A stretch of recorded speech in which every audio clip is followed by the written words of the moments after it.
All right, so good day to everyone. So for today, we are going to discuss the net realizable value of an accounts receivable. Okay, so for our objectives for this lesson, of course, we need to identify the factors that leads to the net realizable value of an accounts receivable. So basically, dito, we are going to discuss four factors that actually affects the net realizable value of an accounts receivable.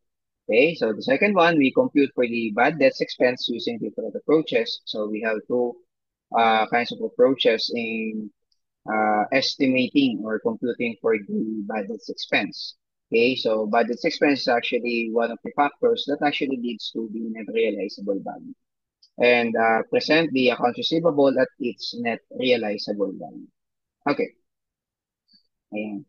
So, before we go on, no, ano nga ba or sino nga ba si net realizable value? Okay, so when we say net realizable value, first we have the word net, meaning in accounting, if we say that it is net, it means that there is something that was deducted. Okay, so merong binawas. Right? So when we say realizable value, this is actually an amount that we are expecting to collect from the receivables. Okay, so that's what we call the realizable value. So that's why when you say realized, ibig sabihin, it was actually converted or collected to cash. Okay, so when you say the word realize, right? So na-convert siya sa cash. So realizable value is an amount of the receivables that are convertible or collectible into cash. So it means net, no? Kaya siya tinawag na net realizable value because there was something that has been deducted. Okay. So sino ba or ano ba yung something na yon na ibinawas kay accounts receivable, no? Bago siya na-realize or na-convert or na-collect into cash. So ito po yung apat na yan. Ayan. All right, so the following are the adjustments for us to get the net realizable value. So first one, we have the allowance for freight charge. Okay. Yung atin pong allowance for freight charge, ito po, no, binaminus po natin sa net realizable value. Alright. So, it is payables po natin, no? Alright, doon po sa ating buyer. So, instead na bayaran natin si buyer o payable po natin sa kanya, ibabawas na lang po yan doon sa collectibles natin sa kanya. Ayan. Okay, so yun po yung allowance for freight charge. So later on, we're going to have a further discussion for that. So next, we have the allowance for the sales return. Okay. Ang allowance for sales return naman, ito po, these are actually sales returns that are already probable. Okay, na talagang ibabalik po sa atin yung atin pong products. Okay? Eh, syempre, kung ibabalik po yung product po sa atin, of course, upon receipt, no? Now, we are going to recognize a reduction of the accounts receivable, which will lead us to our net realizable value. Yeah, so, therefore, we're going to anticipate already that they are going to return the products. Okay? So, ganun din po kay allowance for sales discount. So, again, ang sales return and sales discount, allowance for both those two, they need to be probable, no? Kumbaga talagang mangyayari po talaga sila, no, na i-return sa atin, ibabalik or ite-take niya yung discount. Alright? So that we be able to recognize the two. Okay? So hindi po kasi pwede na hindi siya ganun ka-probable, no, na i-return or i-avail yung discount and then we are going to recognize. So it should be probable, highly probable. So later on, we're going to have an example for that one. And then, of course, the main course for this lesson, we have the allowance for doubtful accounts. So these are the accounts that are, of course, there is a doubt, no, that we are able to collect. Okay, so hindi natin siya makollect ng buo. So bakit hindi natin siya makollect ng buo? So there are various reasons for that. So for those items, no, na hindi natin makolekta, we are again still required to recognize, no, the allowance for us to lead to the net realizable value. Okay, so let's have our first example. No? So let us illustrate the allowance for freight charge. Right? So X company sale goods on account. On December 31, 2021, X company had the following information. So a credit sale for 200,000 was sold FOB destination freight collect. Yan. Freight paid was 10,000. Okay. So, for this scenario, no, for you to understand more about the freight terms or the shipping terms, no, may I direct you, no, to our another video, no, yung ating pong inventories so that you'll be able to know all of the cases and scenarios regarding the freight terms. All right?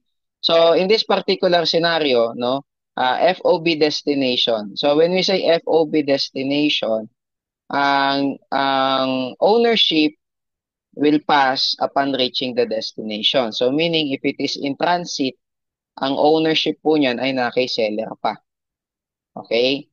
No, since yan po ay na kay seller pa ang ownership, ibig sabihin din po niyan na ang magbabayad po ng freight ay si seller. Okay, so nasa kanya yung burden na pagbabayad ng freight kasi in transit sa kanya pa yan. Yun nga lang, it was freight collect. Okay, so ano ibig sabihin ng freight collect? Freight collect is yung actual payment ng freight.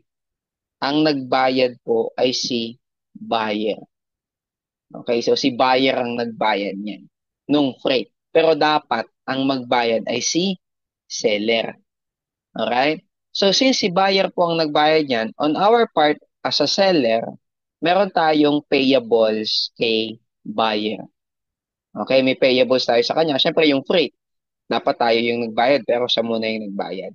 Okay? Pero syempre, instead na magbayad tayo sa kanya ng payables, usually, ang ginagawa, idinideduct na lang po yan doon sa collectibles natin, which is yung AR, from the credit sales.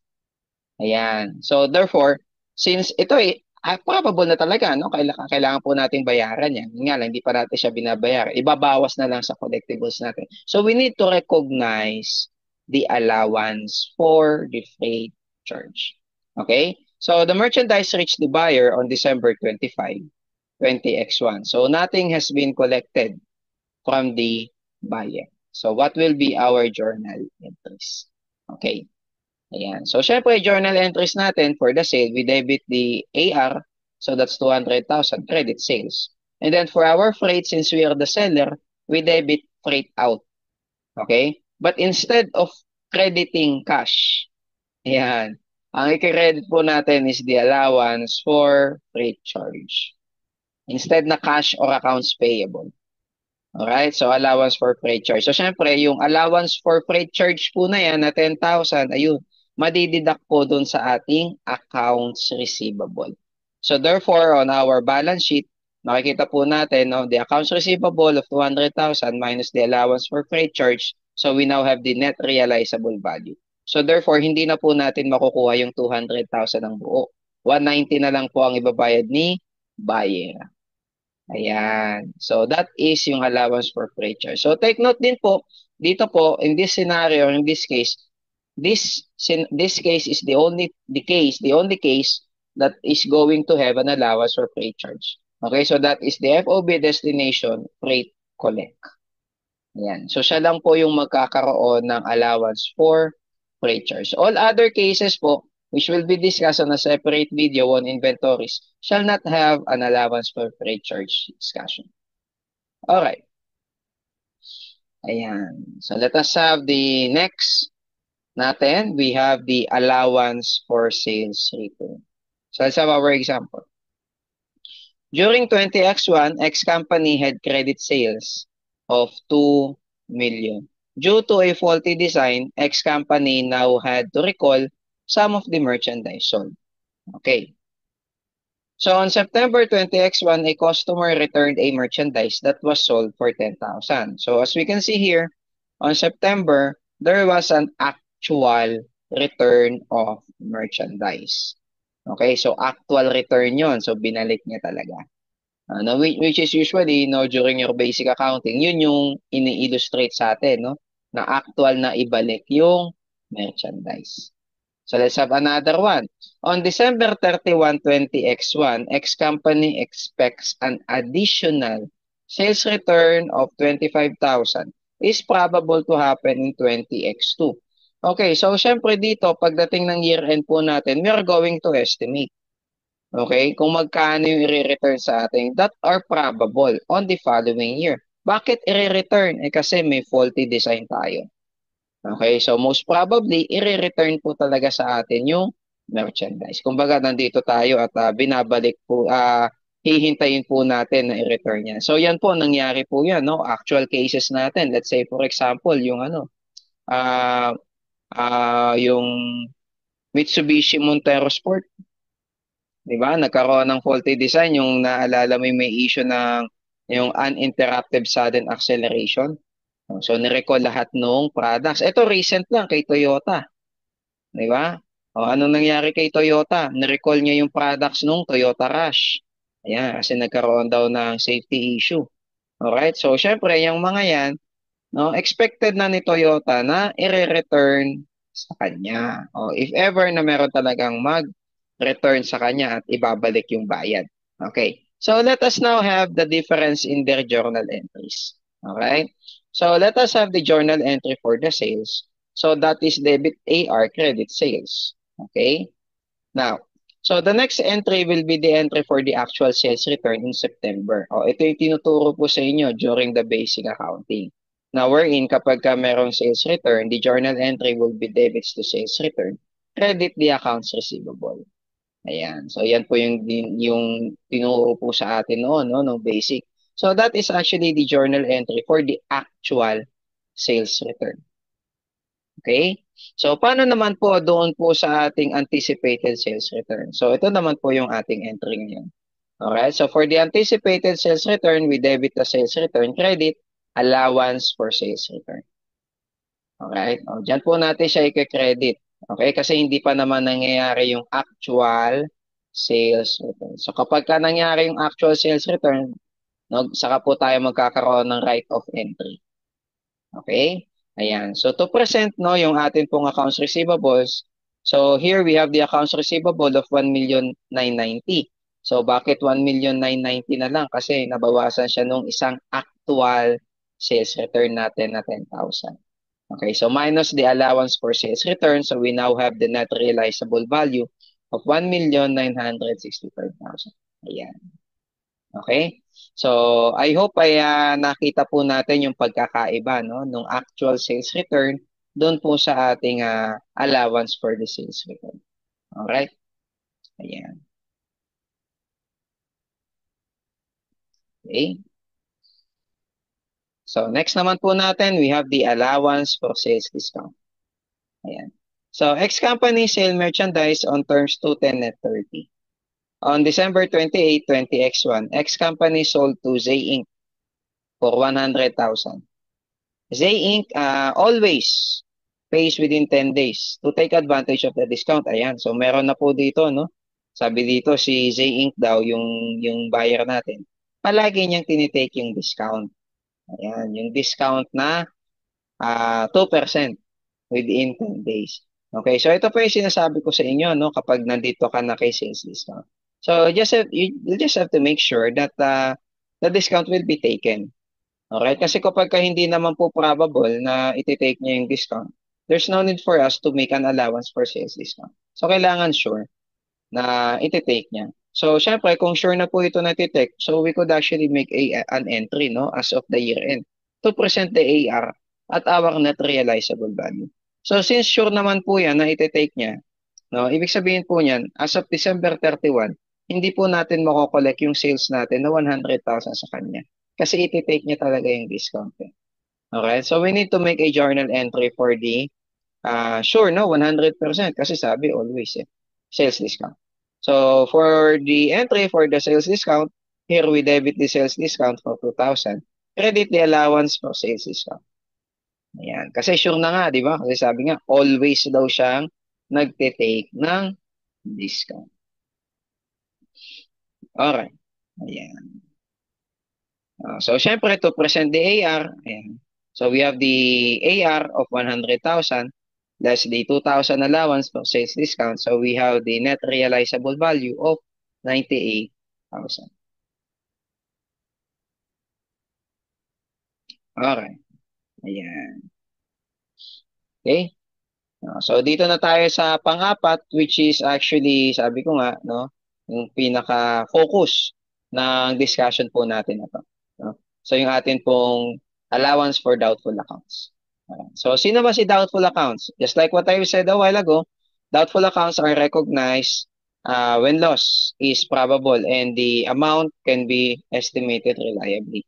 So just like what I said a while ago, ang doubtful accounts po, these are accounts that of course, we are having doubts that we are able to collect them. Okay? So, nangangamba tayo na baka mamaya si buyer ay hindi na po magbayad. Okay? And it is probable. And of course, it is measurable. So, kapag yan po ay probable, no, and it is measurable, now we are going to recognize a loss in the form of the bad debts expense. Ayan. So, yun po yung ating doubtful accounts dito. So, bakit ba hindi siya mababayaran ni buyer, no? So, there's a lot of reasons, no, kung bakit hindi siya mababayaran ni buyer. So, probably si buyer wala ng pera, o kaya naman si buyer ay ano na, no, na-bankrupt na. Alright? So, marami pong reason or kaya naman nature naman talaga ni buyer na palaging late na magbayad. Okay, so madami pong reason kung bakit hindi po mababayaran yung AR sa atin. So if it is probable and measurable, we recognize the bad debts expense. Okay. So recognition of bad debts expense is actually quite easy lang naman po, no, on how we're going to recognize this one. The main topic that we need to focus here is actually yung methods of estimating bad debts. Okay? So paano ba natin ini-estimate or kino-compute yung bad debts expense natin? So we have two school of thoughts in the computation of the estimating bad debts. So first we have the income statement method and the balance sheet method. Okay? Ayan. So sino ba si income statement method? Si income statement method, no? Ito isa lang siya yung percent of sales. Alright? So here, kaya siya tinawag na income statement method because no, this method actually favors the income statement by virtue of the matching principle. Alright? Now, we're in dito sa income statement method. Sabi nga natin, no, the expenses should be matched with its related revenues. Okay, yun yung matching principle natin. So, which is kung ito yung gagamitin po natin, no, it favors the income statement. Okay, kasi matching principle, it favors income statement. Kung may revenue ka, ima-match po natin yung related expense. Okay, so that's matching principle. Okay, so to carry out the income statement method, percent of sales, no, kaya siya tinawag na percent of sales because the budget expense is actually equals to a certain percentage based on credit sales.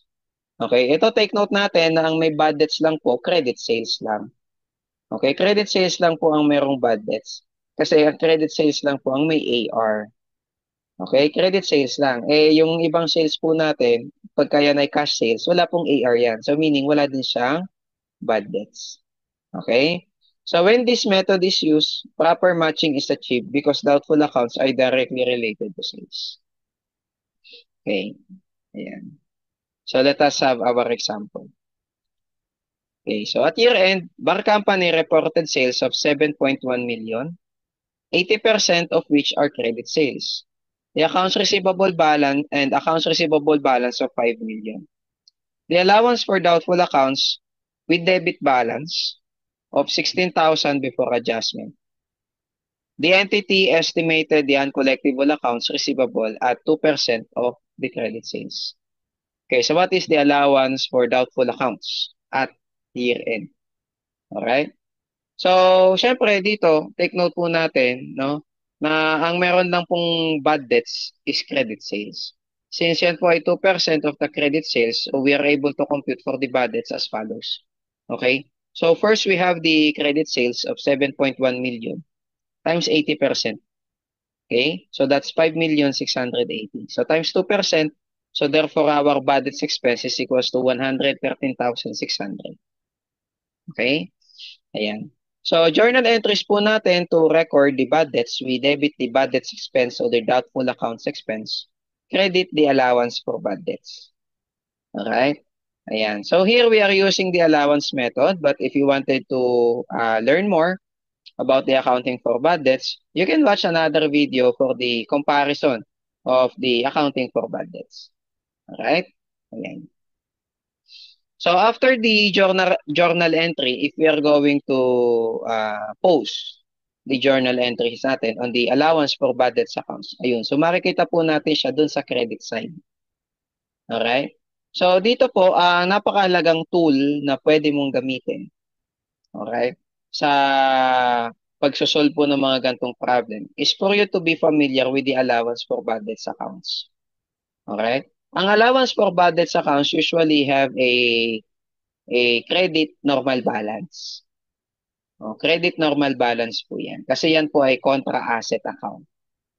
Just like the allowance account on the previous examples, yung unang tatlong examples. Okay, so they are all contra asset account. Okay? So here po, no, for the allowance for bad debts, ano ba yung mga papasok sa kanya? Ayun, yung atin pong bad debts expense. Meron siyang credit entry.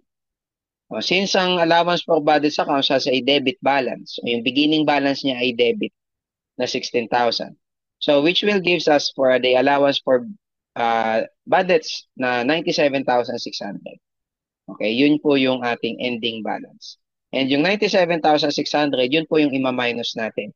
Doon po sa ating AR. Ayan, para makuha yung net realizable value. Ayan, okay? So, ang NRV natin is 4,902,400. And the ending balance of the allowance for bad debts is 97,600. Okay, ayan. So, for you to understand more the allowance for bad debts accounts, you can watch the another video on the accounting for bad debts. So, there you're able to understand, no, yung atin pong allowance for bad debts accounts. Ayan. Okay. Okay. So this time, let us have a direct comparison ng income statement method sa balance sheet method. Percent of AR. Alright? So dito naman, kung kanina yung percent of sales, it's the bad debts expenses equals to the percentage of sales. So pagdating po kay percent of AR, hindi po. Okay, so iba po dito. Because the percentage when multiplied by the balance of the accounts receivable, ang makukuha po natin doon is the required allowance. Okay, required allowance po yung makukuha natin dyan. Alright, so meaning yun po yung ending balance ng allowance for bad debts. Okay, kapag kami multiply mo siya. That's why here it is called balance sheet method because it favors the balance sheet. Okay, so it is a much more accurate measurement of AR compared doon sa sales natin. Okay, so mas accurate po ito kaysa doon sa percentage of sales because it favors the balance sheet. Kasi dito, ini-estimate natin yung net realizable value ni AR from the AR itself. Okay? Galing siya mismo kay AR. Unlike dun sa kanina, yung kay percent of sales. In-estimate natin yung NRV ni AR from sales.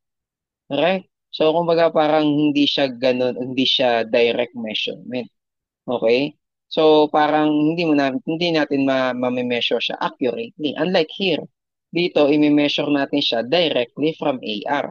Alright? O ilan na lang yung makokolekta natin from the AR. So, ayan. So, saan po natin nakukuha yung percentage na yan? Usually, yan po ay galing sa past experience. Or pwede naman po galing po yan from the previous years. Okay?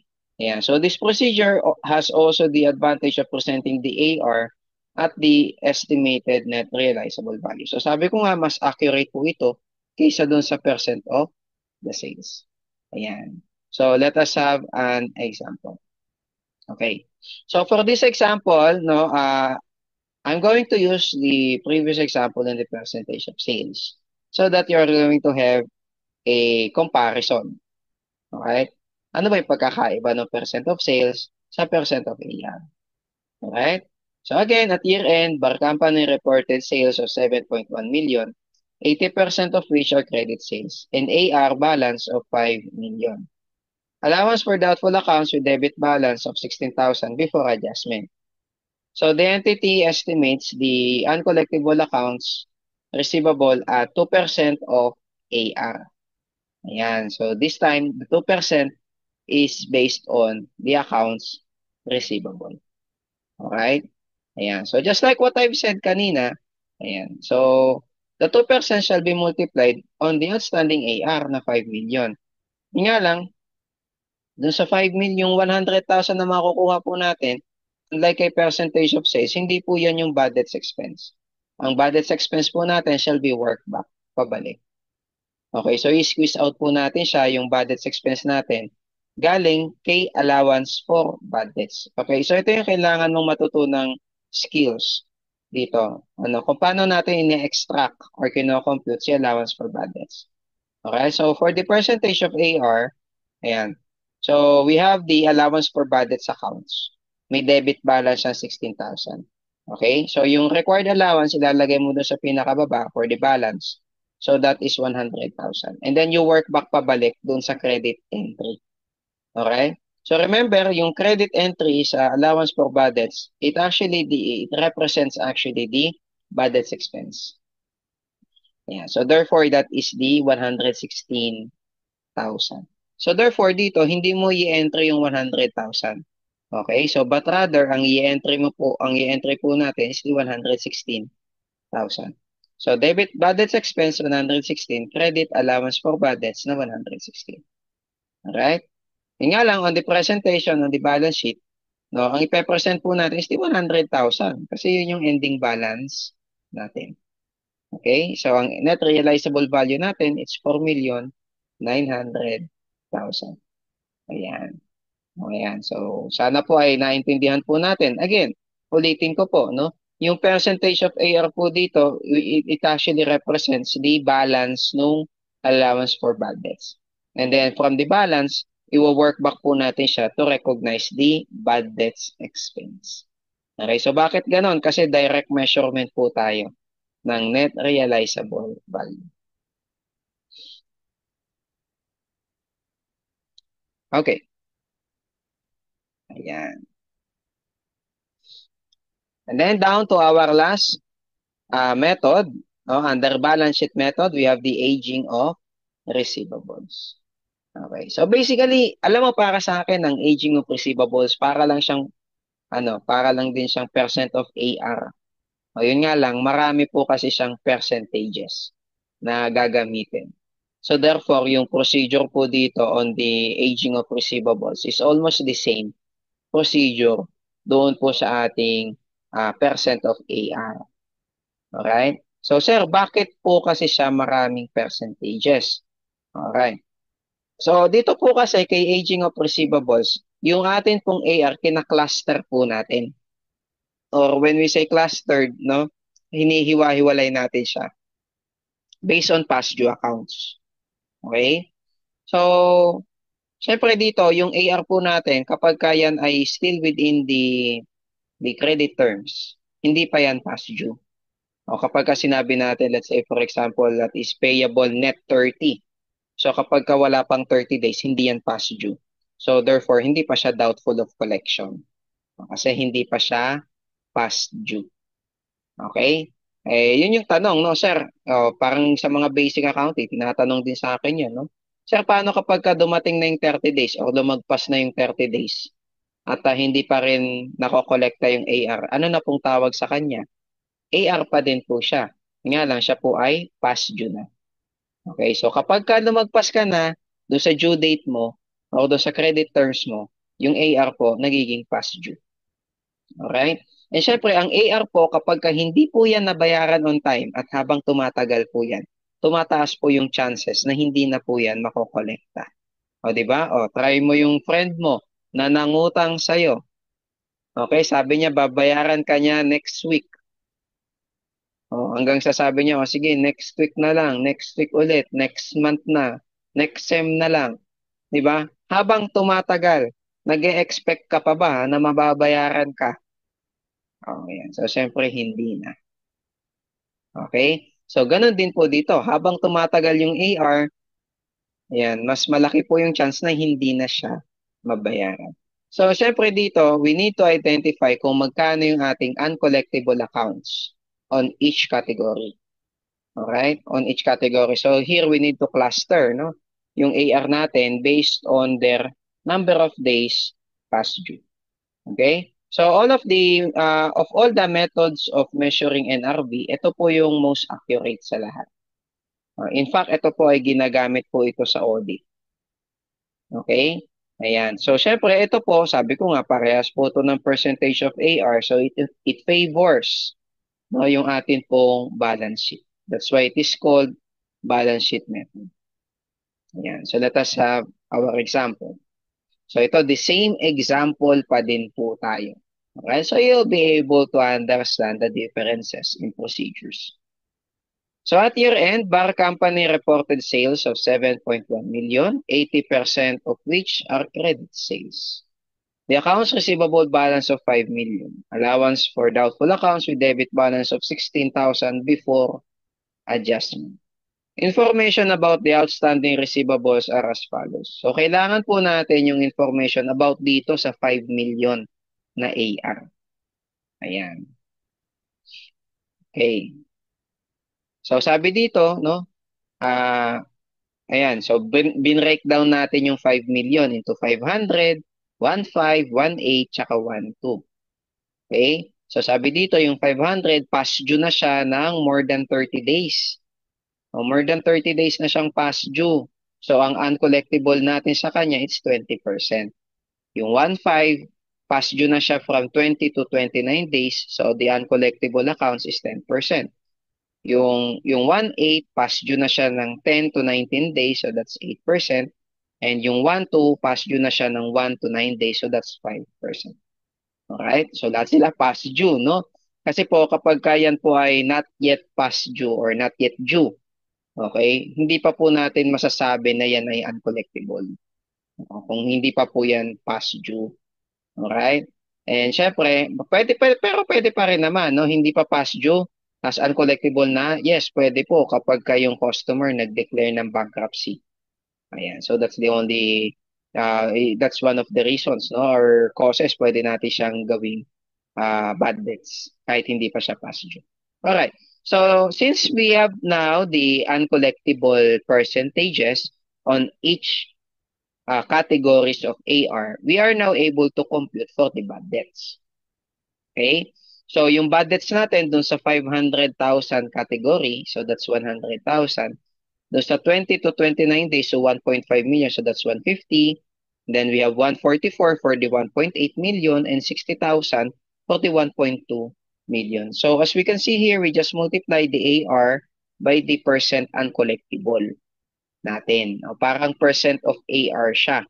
O, yun nga lang dito, we have 4 percentages depending on their overdue accounts.